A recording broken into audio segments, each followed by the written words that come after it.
¿Qué tal? Buenos días. Esta mañana vamos a conversar acerca de las presiones que se le han hecho al fiscal general y también de la reforma de pensiones. Eso y más hoy en República.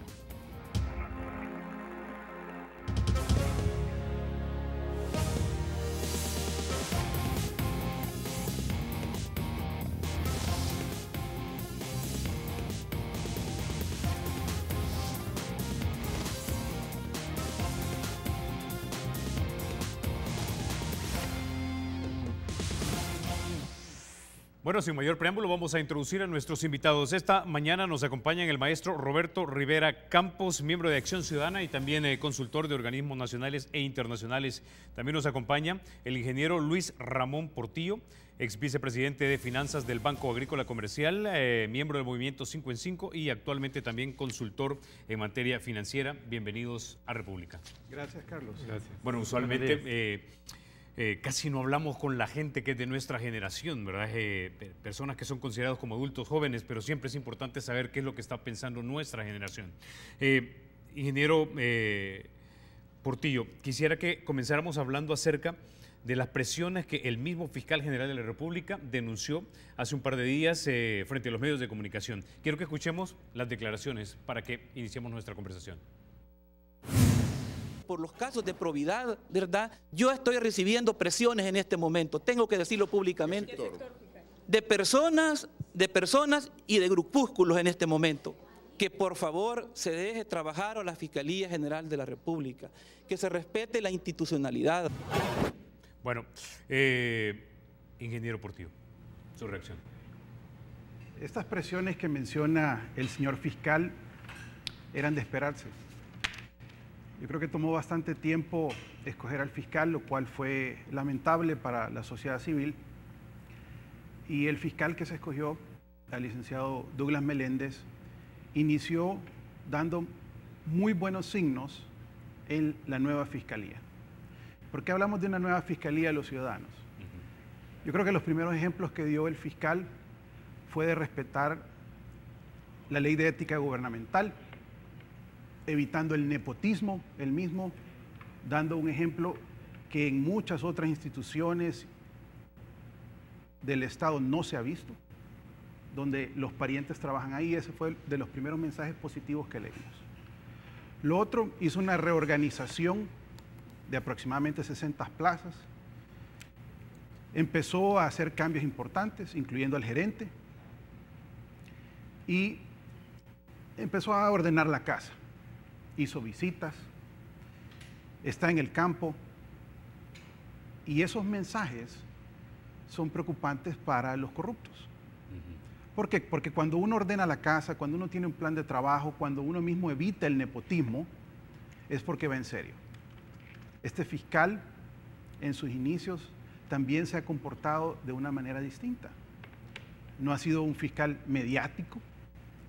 Esta vez estamos escuchando que él da una declaración muy seria, que creo que tanto los salvadoreños como la comunidad internacional le ha puesto mucha atención.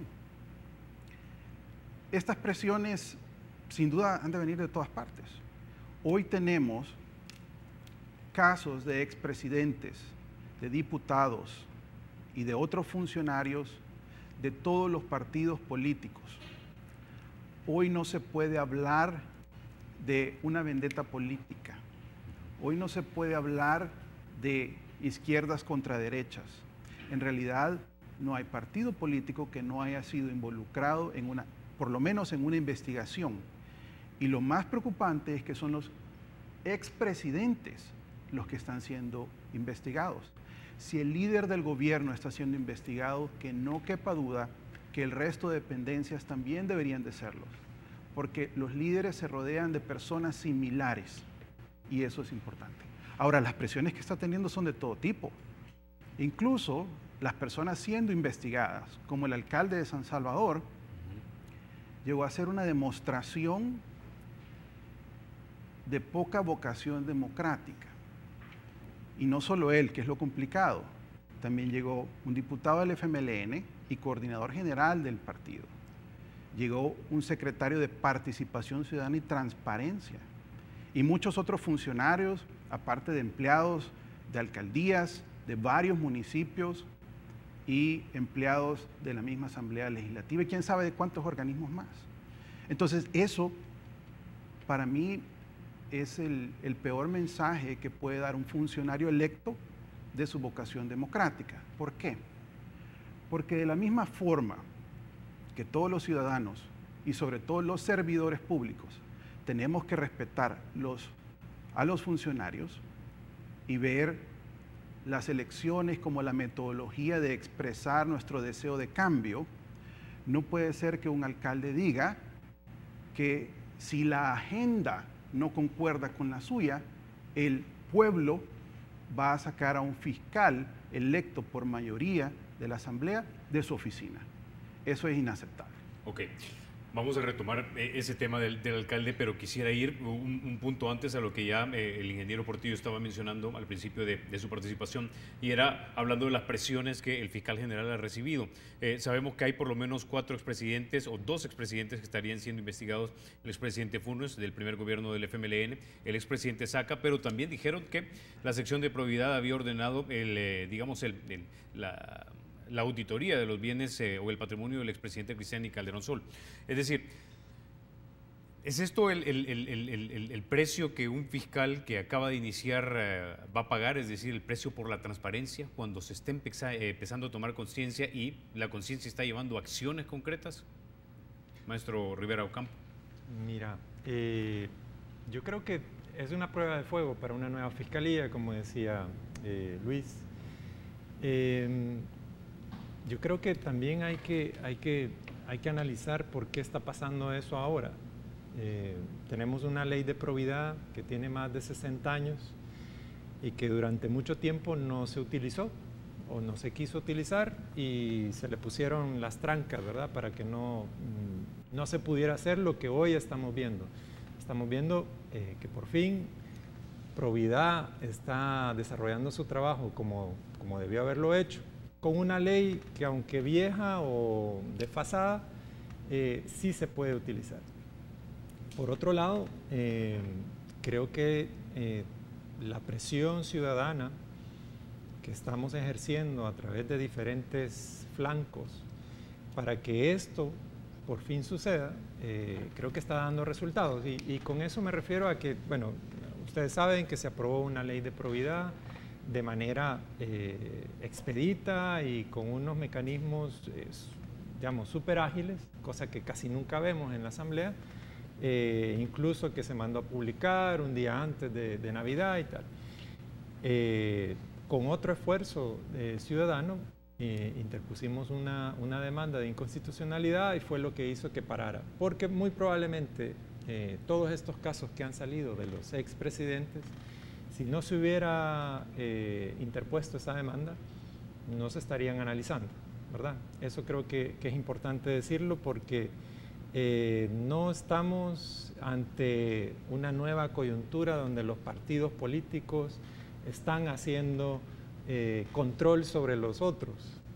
Es una coyuntura en la que los ciudadanos estamos retomando el papel que han dejado los partidos políticos, ¿verdad?, que eran, por su naturaleza, son los que deberían estar haciendo esto. Al no hacerlo ellos, pues obviamente a los ciudadanos nos toca asumir una responsabilidad. Nosotros vemos con buenos ojos el hecho de que se esté analizando y se esté escrutando a todos los expresidentes y funcionarios que en algún momento hayan tenido indicios de algún acto de corrupción, enriquecimiento ilícito, etcétera. Pero todavía... Intuyo que ese recurso de inconstitucionalidad lo interpusieron ustedes porque a la base de todos los argumentos legales que imagino escribieron, estaba la premisa de que esta ley parecía como que era una ley que habían aprobado los diputados para autoprotegerse. Sí, así es. Así lo hicimos. De hecho, la ley de probidad que se aprobó eliminaba el juicio civil, y por lo tanto ese era de entrada el primer argumento para declararla inconstitucional. Segundo, si ustedes han tenido la oportunidad de revisar la ley que se aprobó, era más un documento que le servía al funcionario para saber cómo presentar su declaración de patrimonio, ¿verdad? Y era un procedimiento, pero aunque se actualizaron las multas por no presentar en tiempo o no presentar la declaración de patrimonio, básicamente le dejaba la puerta abierta para que, digamos, el principal motivo para investigarlo fuera el no presentar su declaración de patrimonio, no así el contenido de la declaración de patrimonio. Estábamos más preocupados, o ellos estaban más preocupados por la forma y no por el fondo. Pero obviamente el primer argumento era: se está eliminando el juicio civil, y eso fue lo que dio pie a la demanda de inconstitucionalidad. Ahora, ingeniero Portillo, esto se está dando en el contexto de una toma de conciencia quizás de parte de la ciudadanía de que tiene que haber transparencia, que tiene que haber honradez en la función pública. Tenemos un sistema de transparencia, la Corte de Cuentas, el Tribunal de Ética Gubernamental, la sección de probidad, tenemos ahora el Instituto de Acceso a la Información Pública, entre otros. ¿Es esto como que si nuevamente a aquellas instituciones que ya existían, como la sección de probidad, la estamos expropiando de los grupos de interés o lo que algunos llaman los poderes fácticos para que realmente funcionen como deberían funcionar en una república? Mira, en realidad de las que mencionas, algunas están funcionando y otras parecería que no existieran. Y reciben un gran presupuesto de la nación. Me voy a referir a la Corte de Cuentas. Yo no sé si ustedes han escuchado algo que la Corte de Cuentas haya hecho o reportado que sea relevante, significativo y en línea con lo que Probidad y la misma Fiscalía están haciendo. Entonces aquí tenemos un sistema que está trabajando mejor, un fiscal que está haciendo un buen esfuerzo y está batallando en este momento contra estos corruptos o grupúsculos, como le llamó, que van a querer intimidarlo. Entonces, yo te diría que los ciudadanos pues no estamos apropiándonos de nada, sino más bien dando un respaldo a un sistema democrático, a un sistema de pesos y contrapesos, donde nos gustaría ver a una Corte de Cuentas sumándose al esfuerzo por lograr probidad y buen manejo de los fondos públicos, de nuestros impuestos. Y yo creo que el mensaje principal al fiscal actual es que sin que esto sea un cheque en blanco, hoy los ciudadanos estamos de su lado. Hoy los ciudadanos entendemos la labor, la importancia de un fiscal general. Yo creo que esta última elección no había habido tanta opinión y participación ciudadana en el cabildeo de una buena elección. Y aunque creemos que hacia el futuro todavía es perfectible el sistema de elección del fiscal general, hoy estamos satisfechos con las primeras luces que da este fiscal y estamos dispuestos a apoyarlo. Y queremos decirle, a él nadie lo va a sacar de su oficina, ¿verdad? Y los ciudadanos estamos ahí para defenderle de una manera pacífica, de una manera civilizada, pero para defenderle. Ahora que mencionaba entonces el ingeniero Portillo, maestro Rivero Campo, el tema de la elección del fiscal, ¿usted estaría también a favor de que ese mecanismo tan, no sé si decirlo, mejorado, o no sé si la manera en la que lo aplicaron fue mejorado cuando se eligió a este fiscal, también aplicara para la Corte de Cuentas, por ejemplo? Mira, yo creo que hay que hacer una revisión general de los cargos de elección que se hacen a través de la Asamblea, ¿verdad? De segundo grado. Precisamente porque hemos tenido una carga política o partidaria a la hora de elegirlos que, bueno, han dado unos resultados que quizás no han sido los mejores para los intereses de los ciudadanos.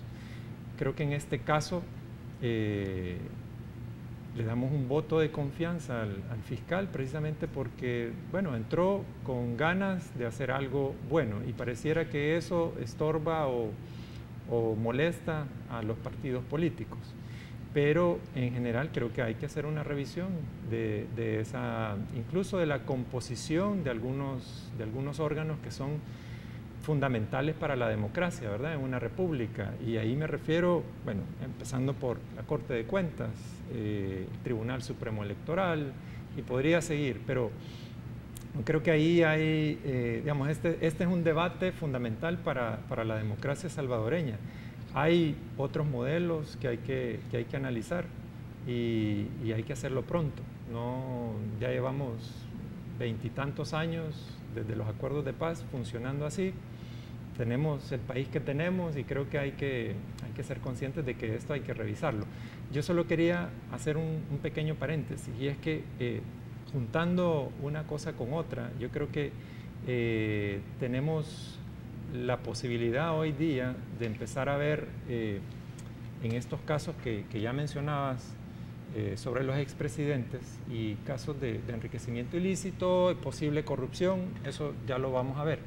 Pero nosotros como Acción Ciudadana estamos también interesados en empezar a fiscalizar el financiamiento de los partidos políticos y de sus campañas, porque creemos que ahí hay un germen importante de la corrupción que después vemos en la administración pública. Y bueno, muchos de los casos están basados en eso, ¿verdad? Financiamiento que han recibido de fuentes que no conocemos o de fuentes que no son lícitas porque la ley no las permite, y que creemos que la ciudadanía estamos en el derecho de saberlo precisamente para empezar a evitar nuevos casos como los que estamos viendo. Ahora, otro de los casos también que son como emblemáticos y que aparentemente retomará el fiscal general es precisamente el caso de los 10 millones de Taiwán que habrían sido entregados al presidente Flores y que posteriormente habrían sido entregados al Partido Arena.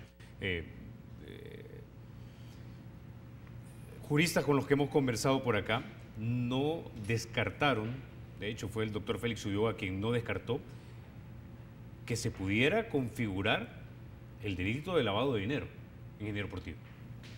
Bueno, efectivamente el fiscal tiene que retomar todos los casos de corrupción, y si ya extinguió por la muerte del presidente Flores una de las vías de cómo perseguir esa investigación, tiene que seguir las que quedan. Entonces, yo creo que tiene que investigarse si hubo lavado de dinero. Eso está relacionado a lo que menciona Roberto. Tenemos que saber cómo los partidos se financian hoy. Se financian de gobiernos extranjeros. Nos preguntamos, ¿se financian del narcotráfico?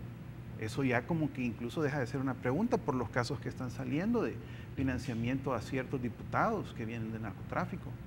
Se financian de grandes empresas que hacen el cabildeo y que le dan dinero a todos, ¿verdad? No solo a unos u otros. Se financian del mismo Estado de manera directa e indirecta, es decir, a través de plazas fantasmas o a través de partidas secretas. Todo eso es lo que tenemos que saber. Entonces, ese caso de los 10 millones de Taiwán es importante y tiene que ser investigado. Roberto. Sí, yo concuerdo. Tienen que empezar a salir esos casos, y no solo el de los 10 millones, tiene que empezar a salir también el financiamiento de otros presidentes.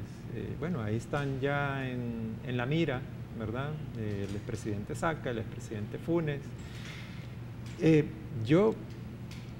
Y esto es un anhelo como ciudadano, a mí me gustaría que esos delitos de corrupción o vinculados a la corrupción, pueden ser desde lavado de dinero, enriquecimiento ilícito, no deberían prescribir, porque eso nos limita. Yo le pediría a los partidos políticos que den una señal clara y contundente y digan, bueno, señores, nos ponemos de acuerdo para que estos delitos no prescriban y vamos a investigarlos todos, ¿verdad? Pero eso no lo ves. No lo ves porque creo que todos están guardándose las espaldas. Yo creo que eso habría que promoverlo y ser muy, muy categórico en que los delitos de corrupción no deberían prescribir, jamás. Ok, con esa idea nos quedamos. Vamos a la pausa. Cuando regresemos vamos a hablar de esta demostración que hizo el alcalde de San Salvador, Nayib Bukele, cuando fue frente a la Fiscalía General de la República a preguntar de qué lo acusan. Ya volvemos.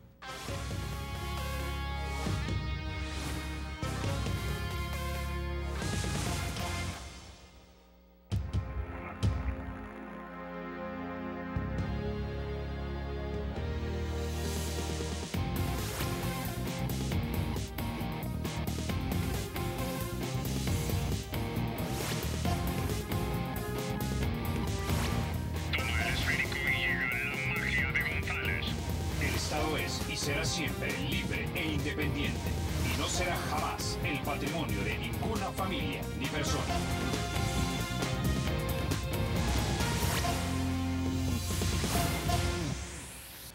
Bueno, ingeniero Portillo, la semana anterior fuimos testigos de cómo el alcalde Nayib Bukele logró movilizar a una gran cantidad de personas y se dirigió a la Fiscalía General de la República. En las palabras del alcalde Bukele a lo largo de varios días, básicamente se logra entender que él percibiría que la Fiscalía General de la República está siendo instrumentalizada por grupos contrarios a su persona, grupos de poder, para tratar de alguna manera de dañar su carrera política. Y precisamente se refería a quizás ser instrumentalizada por la gente que es la poseedora de la prensa gráfica. La prensa gráfica, como nosotros recordamos, había abierto una serie de investigaciones en torno a familiares que trabajaban en la alcaldía de San Salvador. El alcalde aparentemente, de acuerdo a la posición de la prensa gráfica, habría reaccionado clonando los sitios web a través de personas que le habría subcontratado, y eso configura un delito, pero no vamos a hablar propiamente del proceso judicial, sino el punto es que fue donde el fiscal a decirle, digamos, muy desafiante, de qué me acusan, cuando de repente tal vez para algunos debería haberse esperado que se siguiera el proceso antes de quizás tomar una decisión tan públicamente criticada por algunos y obviamente alabada por otros. Ingeniero Portillo. Mira, Carlos, yo creo que el mensaje aquí es consistencia, o la falta de consistencia que vemos de los servidores públicos con respecto a lo que decían cuando eran candidatos y lo que hacen hoy. Yo escuché muchas veces al candidato Bukele en su momento, antes de ser electo, decir que por sus frutos los conoceréis. Eso lo usó y lo usó hablando a veces de sus contrincantes y a veces haciendo referencia de lo que iban a esperar de él. Pero fundamentalmente yo creo que él tiene que profundizar en estas reflexiones que hace de cuando lee la palabra, y yo le recomiendo a él que siga leyendo sobre esto, porque hay una parte, el versículo siguiente donde él extrajo eso, dice: porque de la abundancia del corazón habla la boca. ¿Ah? Y no lo leo completo porque hace otras, pero invito a leer Mateo 12:34. Entonces, las palabras del alcalde fueron incendiarias, fueron antidemocráticas, fueron retadoras a un fiscal. Estamos hablando de la persona que tiene la conducción de la investigación y del procesamiento de los delitos de la República, que está haciendo su trabajo. El fiscal no inició de oficio esto ni siquiera. Hubo una demanda, se procesó y él tiene como fiscalía la obligación de perseguir este y otros delitos. Entonces creo que fue completamente desafortunado. Creo que el alcalde empieza a dar señales de lo que verdaderamente está en su corazón, ¿verdad? No son los anuncios, es lo que él está diciendo. Y él está diciendo: si persiguen mi caso, yo voy a traer una turba, voy a contratar más buses, porque, digamos, todos los reportajes que vimos de los noticieros y el mismo reportaje del Faro entrevistando gente, ahí las personas no sabían a qué iban. Fueron llevadas de nuevo a Cuscatlán, fueron probablemente obligadas a llegar por temor a perder su trabajo en la alcaldía. Entonces eso no fue una demostración ciudadana, eso fue una demostración de la capacidad que tienen de extraer recursos, y quién sabe si incluso de las mismas entidades del Estado, para contratar buses, para pagar pollo campero y para hacer este tipo de cosas que se ha criticado en el pasado. Entonces, eso no lo miro como una demostración ciudadana, lo miro como bravuconería de un órgano del Estado, de una alcaldía, en contra de la Fiscalía. Y creo que ese es algo que en el tiempo le va a traer más costos al alcalde que beneficios. Creo que todo lo que estaba tratando de anunciar a través de vallas y MUPIs y redes sociales de las obras que hace, se le han venido abajo con estas declaraciones, con esta muestra de intolerancia. Y lo más preocupante es que dentro de sus declaraciones, donde pues cuesta bastante entender si está aceptando o no está aceptando el delito, pero la última parte donde dice, ¿y qué importa si he cometido un delito? Eso es lo más grave. Eso es lo más grave. Bueno, porque ¿cómo tenemos a un alcalde que está diciendo, si es un delito pues no tan grande, pues no importa? Un servidor público, alguien que obviamente tiene aspiraciones a más. Y esos son los líderes. Eso es lo más preocupante. Bueno, el alcalde de hecho creo que dijo algo como, y si lo hice yo, que no lo hice, ¿a quién le importa? Es decir, según la posición de la prensa gráfica hay una configuración de delitos a la hora y creo que tienen que ver con parte de los distintivos comerciales y con la apropiación de estos y todo eso. Es decir, puede ser, y de repente el alcalde puede ser que tenga razón en el sentido de que en el gran esquema de las cosas, de los problemas nacionales, eso realmente es algo muy pequeño. Sin embargo, es de repente revelador que un funcionario electo esté diciendo que aunque el delito sea chiquito, ¿a quién le importa? Ya en este país, y lejos de ser una anécdota, hasta por robarte un pollo te pueden meter a la cárcel. Ahora, y es todavía más grave, como ya lo anotaba Luis, que sea un servidor público que diga eso, porque hacen un juramento de respetar la ley, ¿verdad? Cuando asumen un cargo, haces un juramento y tenés que respetar la ley, la Constitución ante todo, y luego todo el ordenamiento jurídico, ¿verdad? Que incluye el respeto a las instituciones. Entonces, yo creo que ¿a quién le importa? Pues yo respondería a eso, nos importa a nosotros los ciudadanos. Nos importa que alguien cometa un delito y que además se persiga. Y yo diría lo mismo independientemente, y creo que compartimos ese pensamiento, diríamos lo mismo sea el servidor público que sea, del partido que sea. No podemos permitir que un funcionario, un miembro de partido político o cualquier ciudadano vaya y quiera estar por encima de la ley, porque nadie está por encima de la ley, y si nosotros como ciudadanos permitimos eso, estamos dando o abriéndole la puerta a que cualquiera después lo haga. ¿Y por qué yo no lo voy a hacer? Yo, ciudadano Roberto Rivera Ocampo, si alguna vez la Fiscalía me llama, ¿por qué no puedo hacer yo lo mismo? ¿Va? Y ese es el modelo o es el liderazgo que están siguiendo muchos de los jóvenes. Yo creo que habría que cuestionar sobre todo eso. Mira, yo no entiendo mucho del delito y por eso no quiero meterme en ese tema, pero sí me parece grave en una sociedad donde lo que hacen falta son referentes en todo ámbito, referentes políticos, referentes empresariales, pero referentes con una visión de país. Yo creo que esto no suma mucho. Ahora, hay que mencionar también que el debate o la narrativa, digamos, que ha creado el alcalde Nayib Bukele, es que es una lucha en una especie de David y Goliat, donde él es David y Goliat es la prensa gráfica. Es decir, él ha dicho en repetidas ocasiones que de repente esto es una consecuencia de él abiertamente y públicamente pedir que los periódicos, que los medios escritos en este país paguen impuestos. Pero ¿qué tiene que ver el fiscal en esa lucha?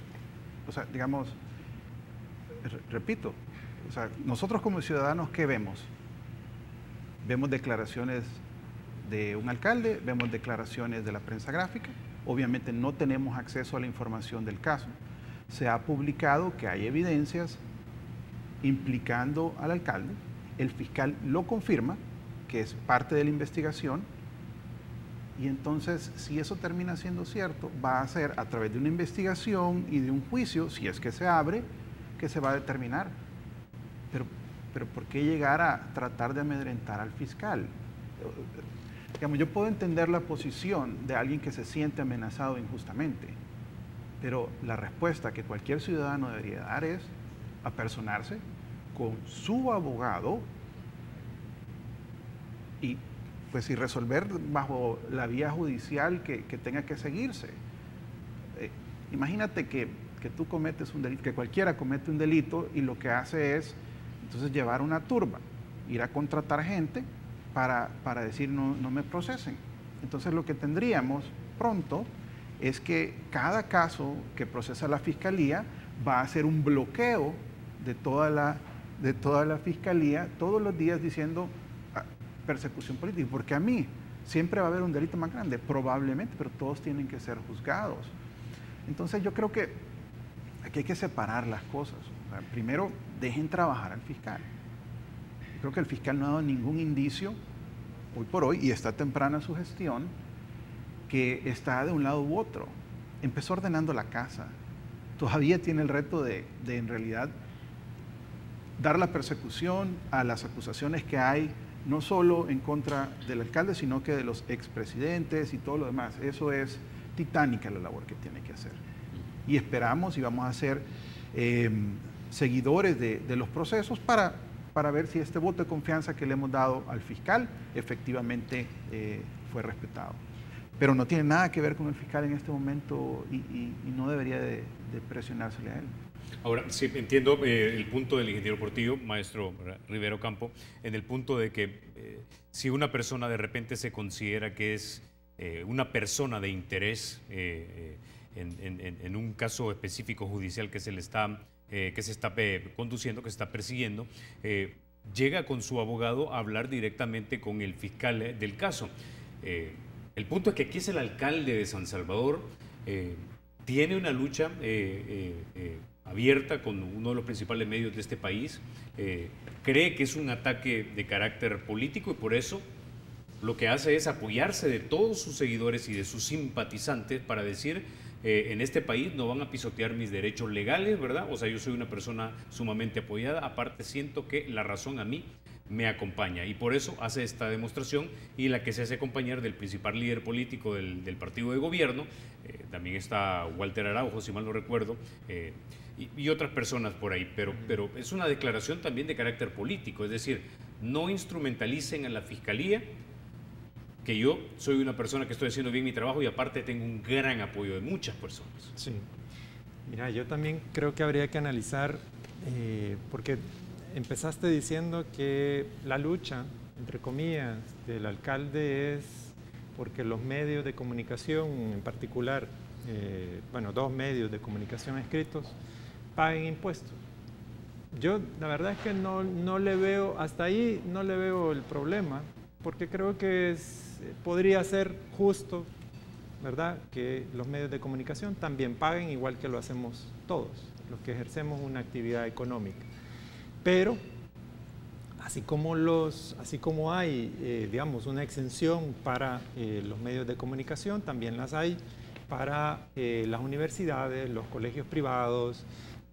También hay una gran cantidad de empresas, según el Ministerio de Hacienda, que evaden impuestos. Y entonces yo le diría al alcalde, bueno, está bien la lucha que quieres dar, pero quizás, ¿por qué centrar en 2 medios de comunicación? Y ahí me parece que hay unos intereses que ni ustedes ni nosotros conocemos. Y entonces, por lo tanto, querer involucrar a los seguidores en una lucha que puede ser incluso hasta personal por empresas o intereses económicos que hay entre el alcalde y los medios de comunicación, me parece instrumentalizar no solo a las instituciones, sino también a un montón de gente que sigue al alcalde.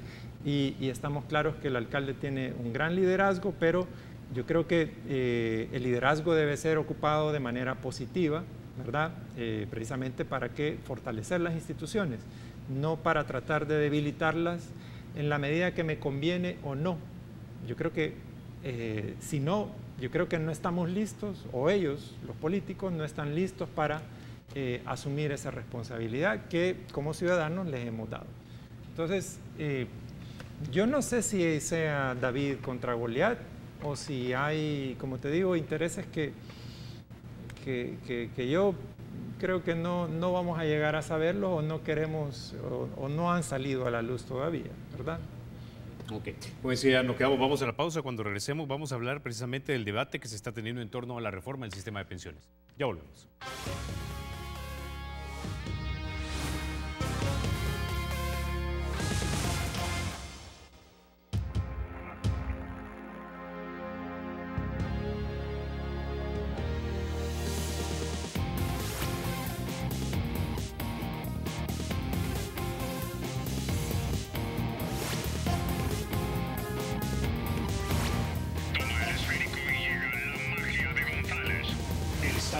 Será siempre libre e independiente y no será jamás el patrimonio de ninguna familia ni persona.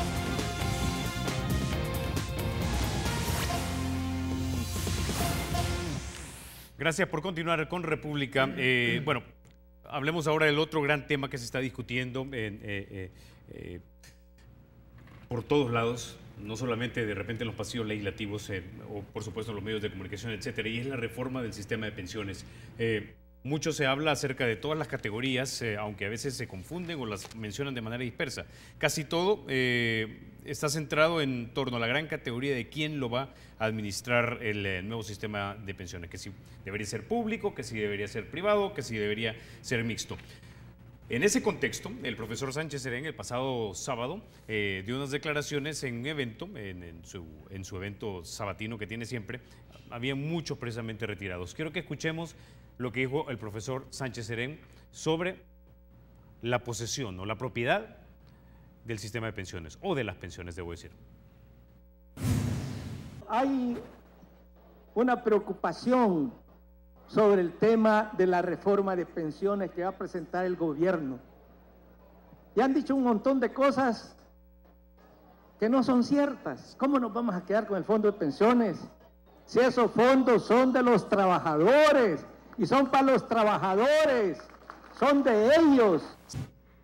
Bueno, un argumento directo en contra con aquella gran portada que vimos hace un par de semanas que decía el gran robo. Ingeniero Portillo. Mira, efectivamente los ciudadanos hemos estado expuestos a una gran cantidad de publicidad con poca información. Tenemos una publicidad que habla del robo del siglo, haciendo referencia a la propuesta de reforma del gobierno de tomar la mitad o un poco más de la mitad de las cuentas individuales de los trabajadores que hoy cotizamos. Por el otro lado, el gobierno respondió haciendo una campaña de publicidad igual o mayor, diciendo que no se preocupen. A raíz de eso, la verdad que algunos movimientos ciudadanos del cual somos parte, tanto Roberto como yo, Roberto de parte de Acción Ciudadana, tu servidor de parte de 5 en 5 y otro movimiento que es el Movimiento 300, organizamos la semana pasada una consulta ciudadana. ¿Cuál era el objetivo de esta consulta ciudadana? Primero que nada, conocer de primera mano las propuestas que tenía el gobierno de reforma. Creemos que la información no ha sido transparente y oportuna, pero más allá que solo preocuparnos y creerle ciegamente a una campaña u otra, yo creo que tenemos que entender primero si ha habido un análisis técnico. En ese sentido, invitamos al licenciado Roberto Lorenzana, secretario técnico de la Presidencia, a que formara parte de este foro.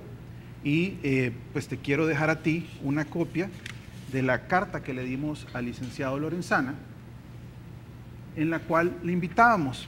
Y me voy a tomar... Parece que ahí te la enfocaron para que la muestres.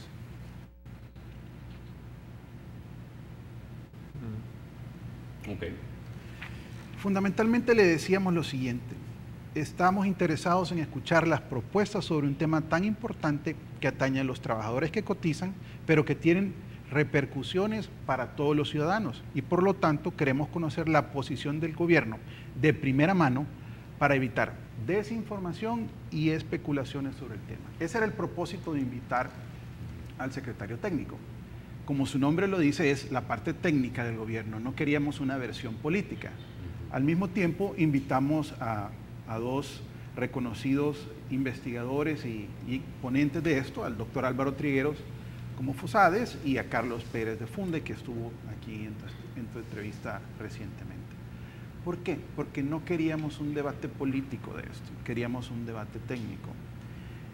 La consulta ciudadana es, la intención es invertir la lógica que existe hoy de cómo funciona la formación de ley y todo lo que afecta a nosotros.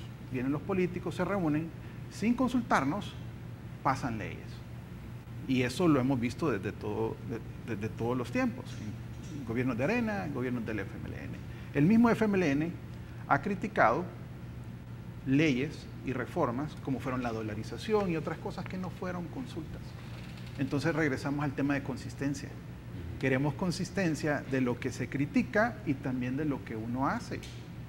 Lo que pedimos es que haya una explicación técnica, que haya una consulta amplia y ciudadana. Estábamos llamando al secretario para que nos explicara. Le estábamos dando la mano abierta como ciudadanos, que nos explicara en un foro lleno de respeto, de cordialidad, de escuchar. Desafortunadamente no participaron y lo que nos preocupa es la falta de transparencia con que se está manejando esto. Cuando se dice que se va a consultar a la ciudadanía, tiene que ser a todos, no solo a los que yo como funcionario convenientemente le llamo el pueblo. Somos los que cotizamos, los primeros interesados en estar ahí. Y debe estar abierto. Y deben haber varios foros. ¿Y por qué no?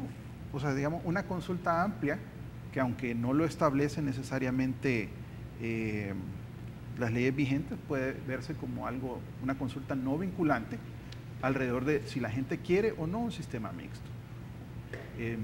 Vimos recientemente unas encuestas donde la mayoría de las personas como que no confían que el gobierno administre los fondos. Entonces, tenemos que entender qué se está proponiendo. Un sistema mixto, al parecer hoy va a ser obligatorio cotizar en ambos, en el sistema de reparto, es decir, manejado por el gobierno, y el de cuentas individuales manejados por las AFPs. Pero nos preguntamos, miren, ¿y por qué no hay libertad de escoger? Si pueden existir los dos, pero yo escojo a dónde cotizo.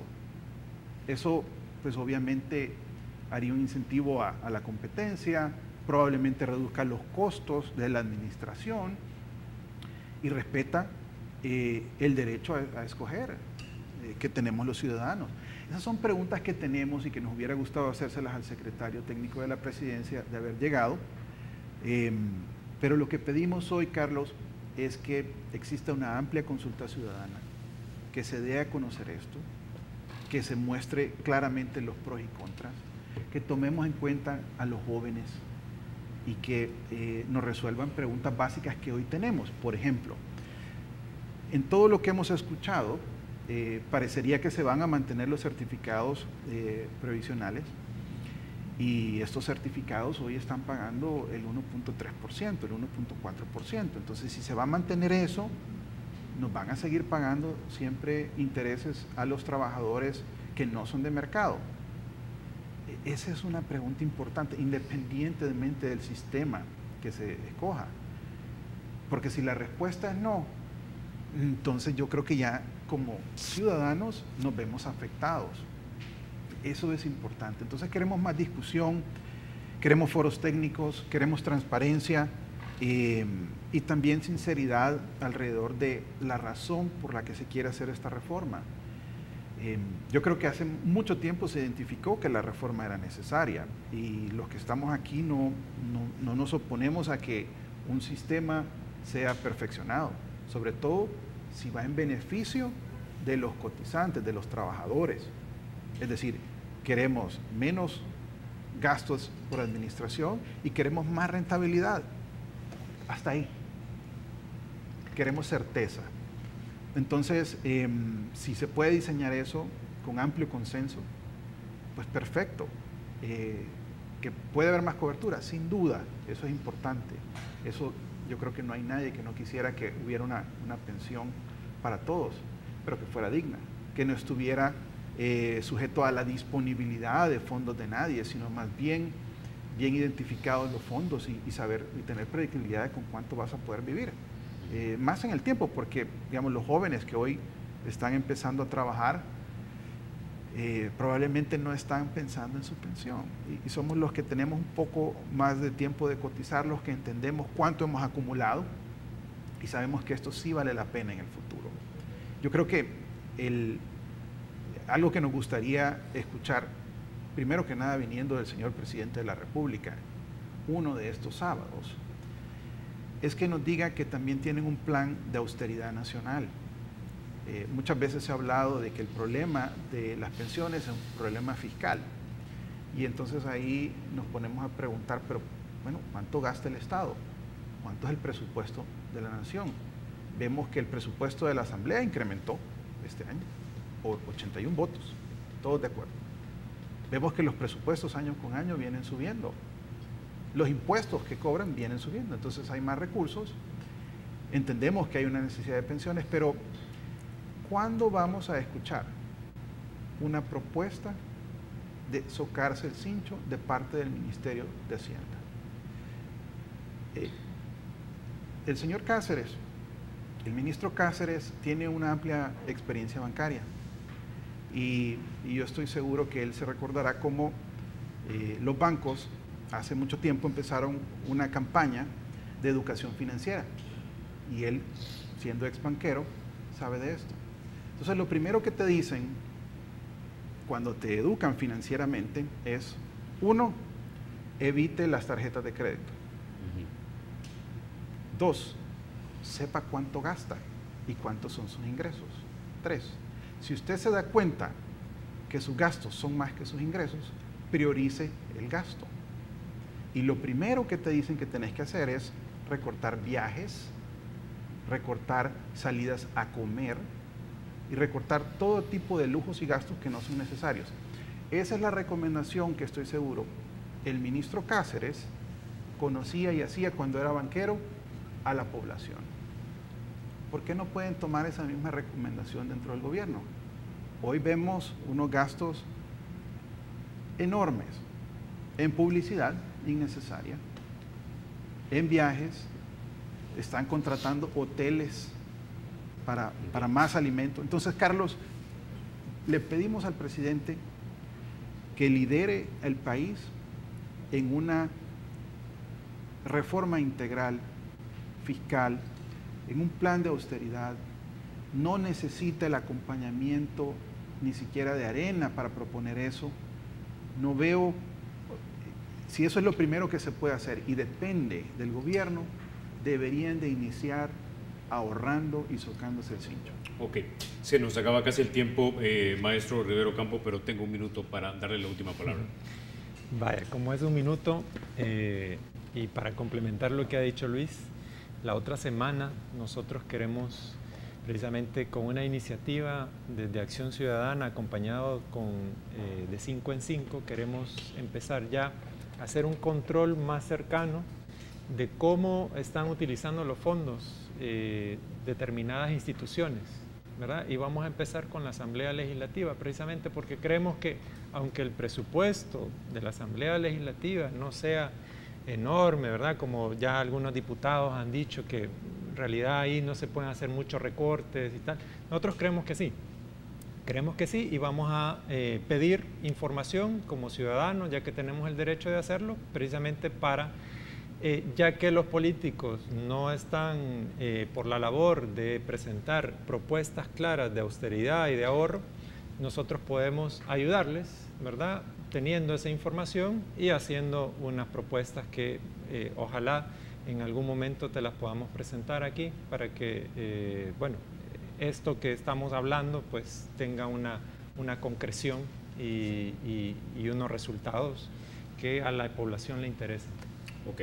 Bueno, caballeros, se nos acabó el tiempo. No me resta más que agradecerles que hayan estado ustedes esta mañana aquí en República. Gracias a ti, Carlos. Gracias, Carlos. Bueno, ustedes, amigos, se quedan con la emisión matutina de Teleprensa con Armando Godoy y Mayela Mena. Soy Carlos Toledo. Gracias por vernos. Recuerden, la República es de todos y hay que cuidarla.